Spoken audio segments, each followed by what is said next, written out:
All right, it's here. We have another Warhammer 40K Necron 10th edition tier list coming at you. Going to be giving you my thoughts of what I think are some of the strongest units to take going into this next chapter approved mission deck and which ones I think are not so good. So, if you're wondering how some of these units stack up in the new meta, you're going to want to stick around because I'm going to give you my thoughts and opinions on each one of these units. And without further ado, let's just get into it. So, have had a fair number of games of chapter approved so far. Kind of wanted to wait a little bit to see kind of where the meta was going, how the armies are looking, what's strong, what's not right now, and give you some of my initial thoughts of what I think is good and maybe what is not so good. So let's start right at the top here. We got in the corner. We got the man himself, Oricon the Diviner. All right. Now, Oricon is interesting, okay, because we have seen the heyday of the Necron warriors just bullying people around with the Overlord and Oricon. And I would be the first to say that I think with the new mission deck and everything else, Awakened is kind of in an interesting spot. I think the Warriors are also in an interesting spot just because the armies that are really good right now, I don't think the Warrior build in particular really likes. So I'm going to be putting Oricon right now. He's, he's good support. He's not really a strong choice in the meta right now, personally. He's a good support for the units that he joins. Mainly, it's going to be Warriors, giving them that 4-up invul. And his once per game kind of Super Saiyan ability is also interesting against the Knight meta. But, if you don't go against Knights in a tournament, then it's like, well, he's just getting the 4-up invul. So overall right now, I think Oricon, he's a good support piece. All right. Let's talk about the regular Overlord. So the regular Overlord, he has -1 damage if you're higher strength than his toughness. And he also has the Void Blade, or the Void Scythe, which makes him strength 12. And Awaken, you can make him strength 13. So he's wounding those big knights in the game on 3s. Again, he kind of falls in the category of, he is good support. His rules aren't bad, but I don't think you're going to necessarily see him in a lot of competitive lists right now. I could be proven wrong, but that's the best part about this video. These are my opinions. These are my thoughts. And I'm sure there's going to be some hot takes in here where there's going to be some differing opinions. And that's why Warhammer is just the best, because you could have 10 different Necron experts on here, and all 10 of them are going to give you slightly different opinions, so it's good. We have the Overlord with the Translocation Shroud. Now, I personally love this guy. I would say he is also in the good support category. I just, movement wins games. They always talk about that, and just guaranteeing that whatever unit he joins is a flat 6. You can also move through models, so it's hard to move block a unit with his ability. He's just a great all-around piece, and then also with the CP reduction as well. It's great, but with Awaken kind of being in an interesting spot, I don't think you're going to really see him on the table in particular a lot right now. The Plasmancer. Plasmancer is interesting. I think it is the strongest choice of all of these. I would put him at the top of good support right now. I think there's some interesting play that you could definitely still do in Hypercrypt with him. Of course, Canoptic Court, I think there's some interesting combos you could do. Outside of that, I'm not really too high on him, but I think, if we're talking about a tier list here and what we're going to see the most in the meta, or what I would expect to see in a competitive list, I think he would be higher up on the board than these 3 support characters right here. All right. Let's go with the Psychomancer, man. So Psychomancer, he's triggering some battle shocks. If Walter watches this and I put him in good support, he's gonna be upset. All right. And so we're gonna we're going to have to put him in strong. All right. Now, granted, I don't particularly use him, but I do respect what he can do on the tabletop. He, can hand out the battle shock tests. People run him in Awaken with like multiples, and it is, it's a strong combo. I personally don't love it, but, with that said, I still think they're going to be relevant in the meta, and they're going to pop up from time to time. All right. The Royal Warden, I also think is going to be just a good support piece in Awakened Dynasty, allowing your unit to fall back and shoot and fall back and charge. It's a really good ability. I personally like the tech of the Translocation Shroud better than the Royal Warden, but they both have their pros and cons. So, but nonetheless, I mean, he is a solid bottle, solid character, solid rules, and I think he's still only like 50 points, which is a steal for what he does. So, overall, good support for him. Oof. We got the Scorpec Lord. We got the Scorpec Lord, ladies and gentlemen. All right. Scorpec Lord, he's gotta be strong. All right. He has a case in every list, every detachment that's doing well right now. Even with his points going up to 90, he is just fantastic for his points, especially with Knights going down to T9. Him being able to charge in, do mortals, 4 attacks, still hitting on 2s at 10-3-3 is super strong profile. Like if he spikes, I mean, technically, if he spikes, he could kill a little knight by himself on the charge, technically. But is that possible? Probably not going to happen. But he's just a great choice. Whether you're running Awaken, Star Shatter, he is just fantastic. All right. Now, the Technomancer. All right. Okay, so I'm going to go on a whim here. And I'm going to say the Techno is going to be one of the first ones in auto-include. All right. Now, the Technomancer, and then this, what we're going to do? We're just going to talk about the race and the Techno together. Okay, we're just going to speed this along. Okay, you can't leave home one without the other. Race are, without a doubt, still super strong in this meta. Against the Knight matchup, they are interesting, especially if they're running Helverins. There's still a lot of things in the meta not a lot of things in the meta, but there are things in the meta that can definitely neutralize race. But I will say that they are just such a strong consideration right now with the points drops. Whether you're running Canoptic, you're running Phalanx, you're running Star Shatter, you're running Awakened, they are just a great asset for the points. And I think you're going to see them in a lot of lists for the next like 3 or 4 months. So they just provide something that's very durable. You can put on objectives. They're relatively high OC. They can do a decent amount of damage in Star Shatter and Awakened, and they're fast. They move 10. They move through walls. Like they're just kind of a do-it-all unit. I mean, really the only downside is maybe you wish they did a little bit more damage, but when you're running Crypto Thralls with them, having 9 dice and a 4-up, you get the Mortals. I mean, there's just so many great points to this. And then having the Technomancer that is giving them the 5-up Feel No Pain, and you're able to reanimate D3 wounds on the unit or a model nearby. It's just a very strong combo, and I just think you're going to see at least one unit in most Necron lists moving forward. All right. The Silent King. I would put him in the top of strong. I think he could be auto-include as well. I personally still really like him right now, just for the simple fact that Death Guard are in the meta, and we are still one of the few armies in the game that have access to some type of Ignore Mods aura, which is still super strong in this game.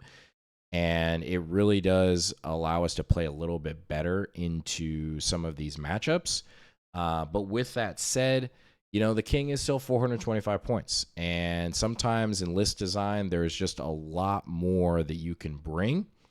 for that amount of points, but it is hard to argue for what he does. He is just a great all-around platform. I mean, he gives out great buffs. He's super durable. He hits decently hard in combat. He shoots good. And yeah, he's just a great all-around piece, and I think he is definitely going to be at the top of strong. He's like almost an auto include. Personal opinion there. The Transcendent Satan, I would put at the bottom of good support.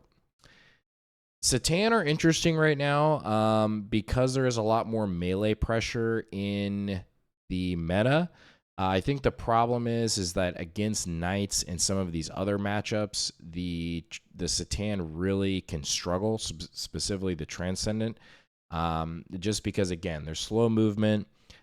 There's a lot of Meltas. If they're running Helverins, they just shred these Satan because they anti-fly 2-up, which they don't love.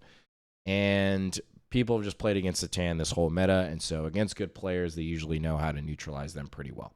So I don't really think you're going to be seeing a lot of T-Satans around for the next, 3-4 months. All right. The Nightbringer, I would say, is a little more interesting. Okay, so I'm going to put him right here right now. Okay, so the Nightbringer, I think, is an interesting choice if you're running Star Shatter or Awakened Dynasty right now, maybe even Phalanx as well. Just because, yes, he only has 6 attacks, and there is a lot of 4-up invul in this meta right now, so it does feel bad when you go in. You're like, oh, yeah, 6 hits through, you're getting 4 wounds. And then they just bang 4 4-up invuls, and you're like, wow, that just feels great. And the Nightbringer just does nothing. It's very possible. It's very possible. But with that said, Nightbringer, he's a solid choice. He's good against Knights. He's great for an ingress play. His gun is decent. It's just tough because there are certain matchups where he can really fall flat. Especially against if you're playing against Gladius or something like that, where they have some sort of react move, or Grey Knights, it's really hard to get his value. But I don't know, he is just still a great all around piece, and I think you could see him pop up a little bit more in the meta moving forward, just because he does provide a lot of damage to a list and a good melee threat and a good heroic intervene threat at that. So, Trajan. I mean, that's all I can say. That's all I can say about this guy right now. So, unfortunately, that's just where we're at. That's just where we're at with Trajan. So, the Immortals, I mean, probably bottom of good support. I'm not gonna put them in the fun with friends category, but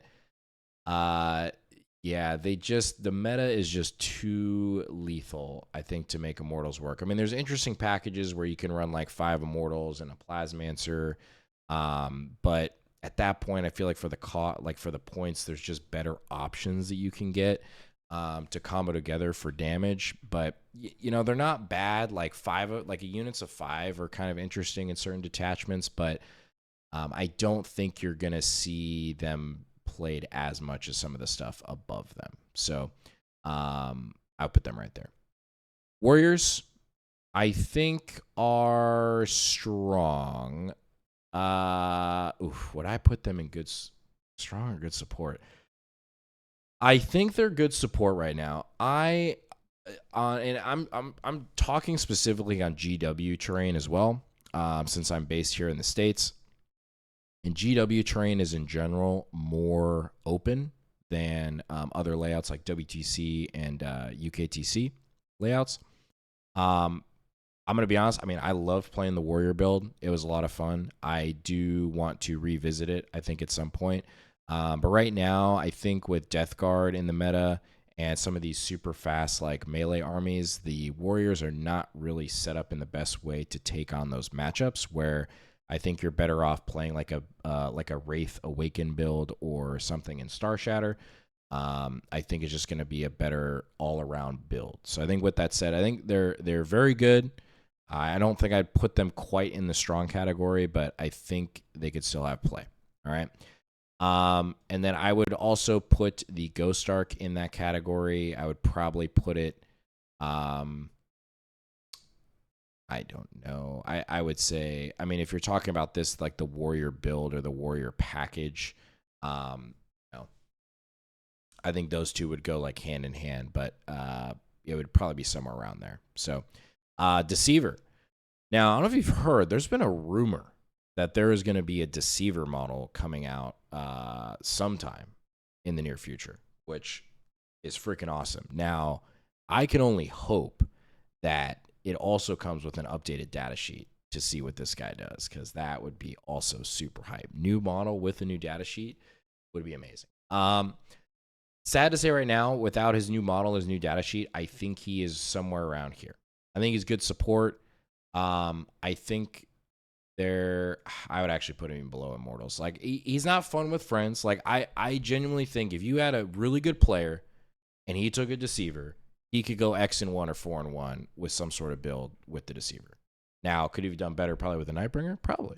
But -1 to hit. He's OC6. The problem is he just doesn't do any damage, really.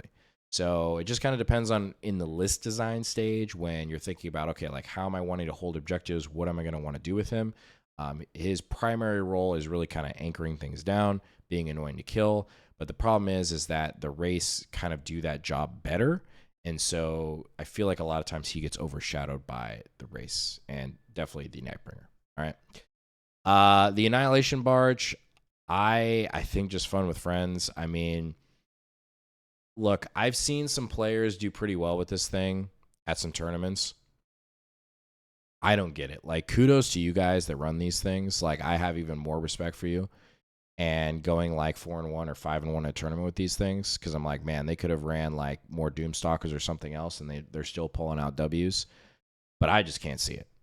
So we're just putting it in the fun with friends category. Now, the Doomstalkers, all right? Canoptic, you know, it has a little bit of a glow up. Tough to say, you know, if the Doomstalkers are going to be here to say, because I think they're kind of overshadowed by the DDAs right now. But I mean, Doomstalkers are they're good support. I think I would be, man, I feel like I put them like right here. And again, I'm talking about in the meta, next 3 months, GW terrain. Am I going to see Royal Wardens potentially more on a list than Doomstalkers? Probably not. I actually put them up. I'll put them up right here. I think that's a good spot for them. Solid profile. I think the problem with the Doomstalkers right now is they're just getting overshadowed by the DDAs. So, the Reanimator is very strong. I would put it right here. I don't necessarily know if it's an auto include. I will say, like, if you're running race, you're probably running the Reanimator, but I think there's some play. I think it kind of falls into the, I'm actually going to put the Crypto Thralls in here as well. They're in the same kind of category as this. Like, I think if you run race, you're kind of running this whole package. And yes, it is expensive, but it also solves a lot of problems that Necrons need to deal with right now. So the Reanimator, I think it's still a solid pick. I think you're still going to see it a lot in the meta right now. I think the Reanimator probably you put in before even the Crypto Thralls. So I think it would look something like this. Then you have the Crypto Thralls that are also really strong, just because they're adding more units and models into a Wraith unit or a Warrior brick. So Scarabs. Scarabs are super strong. I think they're really good. I would put them, I think you're probably going to see them more than probably a Nightbringer. They're really good in all detachments. I mean, still 40 points for 12 wounds. You know, you're able to still give them OC. They can do mortals on the charge, especially against like this vehicle meta. Yeah, I think they're really good. I think, you know, they're great. People know Scarabs. They're good. Canoptic Spider, also very good. I would put him probably, I would put him above Scarabs. I think there's a lot of utility for him right now in the detachments just because Thousand Suns, we have a lot of lethal armies right now. So I think anytime you're running, you know, a lot of vehicles, DDAs, maybe running the warrior brick, something like that, where you can get a lot of value from giving your vehicles feel no pain. I think it's super strong. Silent King as well. 6 up, feel no pain, native, 5 up against mortals for 75 points. And he's like an extra action monkey you can just kind of toss around. I think it's super great. So the Void Dragon. I think we are going to put him in also good support. And he is going to go right here. So, no. I don't think you run this without this. So, yeah, he's probably going to be around here. I think the problem is that, again, these other Satan are getting overshadowed by the Nightbringer. I think that's the biggest problem with the Void Dragon. So, he's great, but he's just getting overshadowed by the Void. Death Marks, strong. They are strong. I would put them above the Nightbringer just because they went down in points. They're deep strike. There's a lot of good shenanigans you can play with them. They're still a decent profile, especially in Star Shatter, because if you drop them in, like especially near an aura, and you have 5 shots that are hitting on 2s, rerolling, depending on what they're going into, could wound on 3s, rerolling, is still decent. AP2 damage too. They're also a very small footprint to deep strike in, which is nice as well. So your opponent really has to respect screening. And you can drop them into move block, to screen, to steal primary. They are great for their points. 60 points for a deep striking unit that's relatively durable is just fantastic. So we have the Night Scythe and Doom Scythe. So I'm going to say this is the Night Scythe, and the Night Scythe is just going to go, people are going to hate me. I think just fun with friends right now. I don't know. I just, there's just better options. It's expensive. I would love to put 20 warriors in here with a Plasmancer and just go full send, but I think that package is just too many points for what it does. All right. DDAs. Oh boy. Oh boy. All right. So yeah, DDAs, they are auto include right now. All right. We have a thick meta right now. And DDAs are, probably one of the things that is definitely keeping us relevant. They are just fantastic. For 200 points, you have Gauze Flare arrays to cut out like hordes. You have the blast weapon. They're strength 18, so they're wounding baby knights on 2s. Like they are just all around a just great platform for 200 points. My downside is D6 shots. And there are just going to be times on your go turn that you just roll a 1 and a 2 on the other one. And you're like, well, that's just, it is what it is. So they are just great right now. I definitely think lists can function without them. But I think right now for most lists that I'm writing, they are auto include. They are just very strong. Enough said. I probably don't need to tell you any more about it, but they're just great. Flayed ones. Flayed ones are very strong. I would not put them in auto include because I think it does depend on your build, but they are very high on the strong category. Again, 60 points for infiltrators. So many armies would kill for that. They're also very good in a night meta, just because there's some good synergies where, especially in Star Shatter, where if you can get a night below half or like a couple wounds left, they can come in and potentially clean them up because on average they're going to get 35 hits through and wounding on 6s, but you can re-roll those. And if you're in a pinch, you could even 2 CP to +1 to wound if you really needed to kill the knight. But they are just great for their points.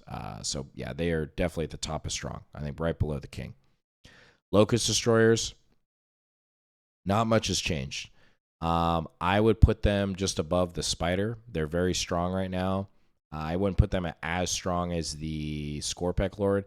I think they get overshadowed now that they're 40 points. I think in list writing, a lot of times you find yourself where you want to try to fit in something else, like drop something to fit in like a more meaningful unit, like Scarabs, like Death Marks, Tomb Blades, stuff like that, where I think they get overshadowed a little bit by those units now. I think they're still very strong at 40 points, but it does make it a little bit more interesting because there are other options that are closer in points now that can do a similar role, if not better. But I do still really like them. The heavy destroyers. So I guess this is both the Emetics and the heavy destroyers. And I think these are strong. These are strong right now. I would put them probably above still the Nightbringer. I would probably, yeah, I think that's a good spot for them. I think they get overshadowed a little bit still by DDAs. And so at that point, you're kind of using them as like a utility piece or like a scoring piece. And I think because of that, I would put them underneath like Death Marks and Scares. I've been finding myself where if I have points to bring like one LHD or something like that, I would rather bring something up above them than below them. If that makes sense. So I would put them right. Lich Guard, they're not bad. They're just not great right now. I would put them personally in good support. I think the meta is just so lethal right now, and there's just so much 2 and 3 damage going around where yes, I mean they are great in Awakened Dynasty. Maybe you can make them work in Phalanx, but I think they can get played around a little bit too easily, especially with their 5-inch move, which I don't love. They're a great heroic intervene threat in Awakened Dynasty, don't get me wrong, but I think the meta is just a little too lethal for them right now. But hey, I could be proven wrong. We got the Monolith. Man, how much do I want to bring my Monolith back on the table? I should do like a before and after of like the Tacoma list I ran last year versus the one I'm running this year, and like how different it is. Kind of crazy. But the Monolith, it's good support. I think it's really tough right now in a Knight meta because a lot of what kills Knights is going to kill the Monolith. And so because people are teching for these matchups, I think it really puts the Monolith in a rough spot because people are teching to kill a big, and that's basically what a Monolith is. It's a 2-up, 4-up with, 24 wounds. I mean, granted, it's a slightly higher toughness, but, people are teching to try to kill this stuff. The Monolith value kind of goes down a little bit, and Hypercrypt just in general, unfortunately. So it is a great platform. I mean, I would put it above Lich Guard probably, but, or maybe, yeah, I'd put it above. I would put it like right here above the Satan, but it's in a tough spot right now. So the Catacomb Command Barge, man, is this thing strong. I would put it, I mean, definitely up here, I think, right now. I think over the edition, honestly, it's always been kind of relevant. I think there was like a hiatus for like 6 months that you didn't really see it ran much, but ever since the points drop at like 120 points for this thing, I mean, whether you're running Awakened, Phalanx maybe, or even definitely Star Shatter, he's basically auto-include, but he is just a very, very strong piece right now. The question is, do you run it? Man, I'm thinking about this. I feel like he's probably, I mean, I can't say he's stronger than the King, can I? No, I think you see these units more in lists than the Barge. I would say it's very close. I mean, this is all up to interpretation right here, but he is very strong. There's if you have him, I would run him. He is just great for the points, and he's just great. Doom Scythe, good support. I think that's about it right now. I'd put him probably below Satan. I think the problem is they're very squishy. It's a very lethal meta right now, and they just don't get their. It's hard, I think, to get their value right now in a singles environment. Teams completely different. Singles, it's gonna be a little tough. Ophidians, they're just that good. They are just that good right now. 80 points for an up-down unit. They're T5, 5 attacks each. Star Shatter, if they're going on some on an objective, they're hitting on 2s, 15 attacks. Dev wounds. Their OC6 package, it helps you tremendously in the Chaos Knight matchup. They are just a great all-around unit that I haven't written a list right now without them, and so that's why I'm putting them in the auto include category. So they're just great right now in this meta. All right. Scorpex. Scorpex, man. That is a tough one. I love me some Scorpex. I think the problem is right now with Scorpex is with Chaos Knights having a -1 damage, we have Blood Angels that is popped up in the meta. It's really good. -1 damage. We have Death Guard, freaking -1 damage. We got Knights. These are all armies that are very, very popular right now, and that Scorpex do not necessarily love fighting those armies. So it's hard for them to really get their value right now, as much as it pains me to say that. I still think they are strong. I still think if you run 1 or 2 units of them, you can get their value and they can do good things for you. But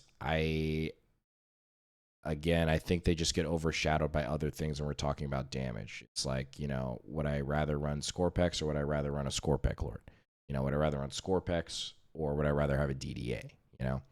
I think that's where the tough decisions come. So Scorpex are strong, but definitely not auto include. All right. We got the T-Volt. Oh, baby. All right. This is one of the few models I actually do not own yet, which, I mean, at some point I'm going to have to get it. I gotta complete the kit. The T-Volt is interesting in this meta. Like, I would put it, I mean, it's not a bad piece. It's not a bad piece. It's good support. I think it runs into the problem still of in a night meta where people are teching to kill this profile, and if like you're not running Hypercrypt, I feel like it's tough to get its value back. Now, granted, it does have like freaking great indirect. I mean, its profiles are fantastic. It's just I feel like it falls in the category similar to a Monolith of it's just people are teching for this. And so if you run into that matchup where they can kill it, it just kind of feels bad. Now, granted, it does have a native 4 Binvol, which helps, versus the Monolith, you got to spend CP for it. But other than that, I mean, it is strong. It's not a bad data sheet. I think, it's relatively costed well. And I don't know. We'll have to see. But I think, it's definitely not bad. It's strong. But I think the stuff above, you're just going to see, I think, more play throughout the meta. Tomb Blades. Tomb Blades, I am pretty high on. I'm going to be honest. But I'm not going to try to be jaded. All right. But I think Tomb Blades are somewhere around here. Mainly because Star Shatter is so popular, and I just love Tomb Blades in Star Shatter. I think they are so strong for so many different reasons, and there's so many different plays you can do with them. And they're also a 6OC package, which also helps you into the Chaos Knight meta. But they're just great. I mean, they scout. They're super fast. They can really clean up chaff in Star Shatter because they're hitting on 2s. When you're on an objective, and they have dev wounds, which are great.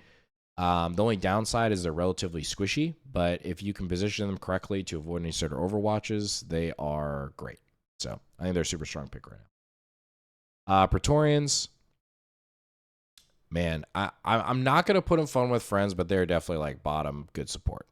I wish they had a little bit more going for them, but they just do not. Right now, unfortunately. I think they're still just too expensive. Like, I think even at 80 points, I would still think about what if I would take them or not. So I think there's just better options for the points right now. Triarch Stalkers, I think, are probably at the top of good support. Could be strong. I would put them in good support. They they can synergize with Phalanx pretty well. They can synergize certainly with Star Shatter pretty well. And like on GW terrain, they have some nice pockets that they can hide, but I think they, depending on like in the list writing stage, I think they can just get overshadowed by other things. It does depend on what you're trying to have the list do. They're not a bad data sheet by any means at 110 points. They are pretty cool for what they can do, but I think because the race went down in points, I think they kind of get overshadowed by them in terms of fulfilling the same role, especially when we're talking about Star Shatter. So the Chronomancer, he's kind of in this pocket here. You know, he's good support if you're running like Awakened Dynasty. Some cool tricks you could do in Star Shatter with him, or another detachment, but I don't think you're really going to see them played as much right now, just because, again, I think they're just getting overshadowed by some of the things above. Hexmark, I think, is super strong. I would borderline put him probably like right. I would probably put him like right here. Reason for that is I really like them, especially for any sort of indirect matchup. We have Sisters on the rise with their Exorcists. We have Hammer, which is still super popular detachment with Death Guard. And by just having them, it's almost like a sigh of relief. You're like, okay, I can like spread some stuff out. I don't have to worry about one of my little units just getting blown to shreds from indirect. And, he can be an enhancement caddy, which is kind of nice. It is relatively expensive if we're talking Star Shatter or Awakened. But, his shots are good. His free Overwatch, he's still relatively durable for his points. And he's a deep strike loan op for 75. I mean, I think he's still great and he's super strong. I don't think he needs to be in every list, but he is strong. Xeris, same thing. Xeris is in an interesting spot because of the fact that I think Awakened Dynasty right now with the fixed, I think, issue and challenger cards, it doesn't make as much sense to run him outside of Awakened. I think you can make him work in Star Shatter, but it feels a little clunky. Where I would put him, I mean, he is strong. I mean, he's definitely above good support, but the question is, it's like, do I run? And it is tough. It's amazing what changes in 3 months. Cause like, I feel like last tier list, we're like, oh yeah, dude, Xeris, like, dude, total auto include. I would put him probably around here. I just think for the points that I would rather break it up and have more utility pieces right now in this meta rather than having Xeris, because it is so lethal right now.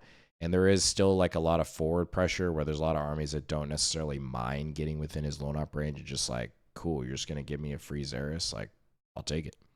So he's kind of in an interesting spot right now. So put him right there. Imhotep, he's good support. I think you probably see him before you see a Plasmancer. CP farm is great. He just gets it automatically. He's super durable for his points. He does the mortal wound explosion once per game, which is really cool. He's good. He's good. He's good support to any list, I think, if it makes sense. So the Locust Lord. Also good support. I think the problem is that all of this is, I think, getting overshadowed by DDAs.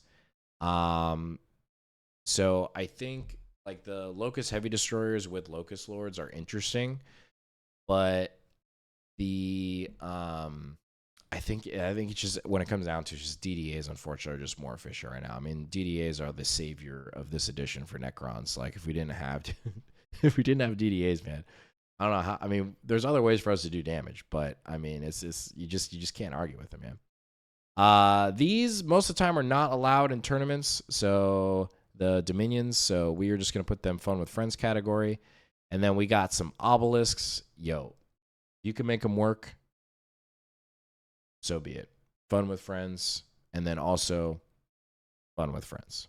So this is the tier list for summer 2025 chapter approve. Drop me a comment. Let me know what you think. These are just my opinions of what I think, where Necrons sit at right now, what I think personally. And I'm trying to think if I would change anything. I think everything looks pretty good. Looks pretty good. So, yeah, if you are, relatively new player, you're maybe thinking about starting Necrons relatively soon, I think this is a very good blueprint to go off of as far as like what maybe box sets you want to buy next or what you're looking to get in a Necron army lot. So hopefully this is helpful. And yeah, if you have any questions, let me know in the comments. But you all stuck around this long. Appreciate you watching, and we'll catch you in the next one.